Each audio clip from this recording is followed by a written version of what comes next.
এবার কল্যাণ বন্দ্যোপাধ্যায় শ্রীরামপুরের তৃণমূল সাংসদ, তিনি এবার এক লোকসভার অধিবেশনেও তার সভ্যতা ভদ্রতা সমস্ত কিছু ভুলে গেলেন। কেন্দ্রীয় মন্ত্রী গিরিরাজ সিংকে সরাসরি অপমান করছেন। তিনি বলছেন, আপনাকে কে মন্ত্রী বানালো, কে আপনাকে মন্ত্রী বানিয়েছে? আঙুল উঁচিয়ে কেন্দ্রীয় মন্ত্রীকে অপমান কল্যাণের, আঙুল তুলে অপমান কেন্দ্রীয় মন্ত্রীকে। কি বলছেন কল্যাণ, শুনুন।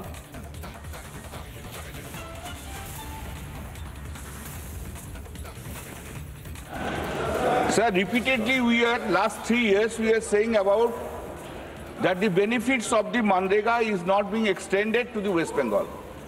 Answer of the honorable ministers are consistently is that this is a minister who has made you minister, who has made you minister.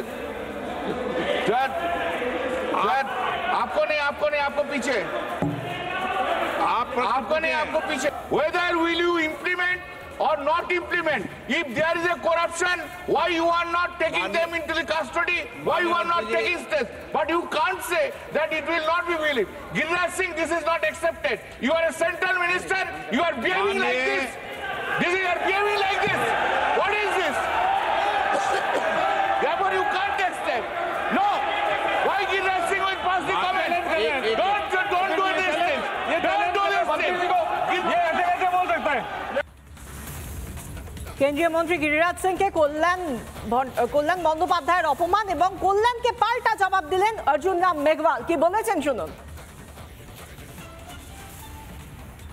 मैं कह रहा हूं कि जब क्वेश्चन आवर चल रहा है और कोई आपने किसी सदस्य को अलाउ किया बोलने के लिए, वो क्वेश्चन ही पूछे ना, आपको मंत्री किसने बनाया, ये कौन होते हैं जी कहने वाले? और एक मिनट मैं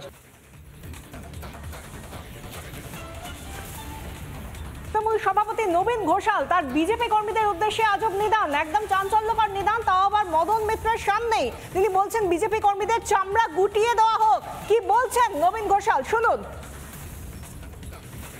গণতন্ত্র ফিরে এসেছে, সেই গণতন্ত্রকে যদি হত্যা করার চেষ্টা করে বিজেপিকেও আমরা চামড়া গুটিয়ে দেবো, ধ্বংস করে আমরা বলতে চাই। গণতন্ত্রকে যদি হত্যা করার চেষ্টা করে আমরা কিন্তু ছেড়ে কথা বলবো না। যারা অশান্তি করবে তাদেরকে ঘরে ঢুকিয়ে দেওয়ার ব্যবস্থা করবো আমরা তৃণমূল কংগ্রেসের পক্ষ থেকে। এবার কল্যাণ বন্দ্যোপাধ্যায় শ্রীরামপুরের নানা ধরনের কন্টেন্ট দেখার জন্য লাইক করুন, শেয়ার করুন আমাদের ফেসবুক পেজ, সাবস্ক্রাইব করুন আমাদের ইউটিউব চ্যানেল। পাশাপাশি অন্যান্য ব্রেকিং নিউজের জন্য অবশ্যই চোখ রাখুন রিপাবলিক বাংলায়।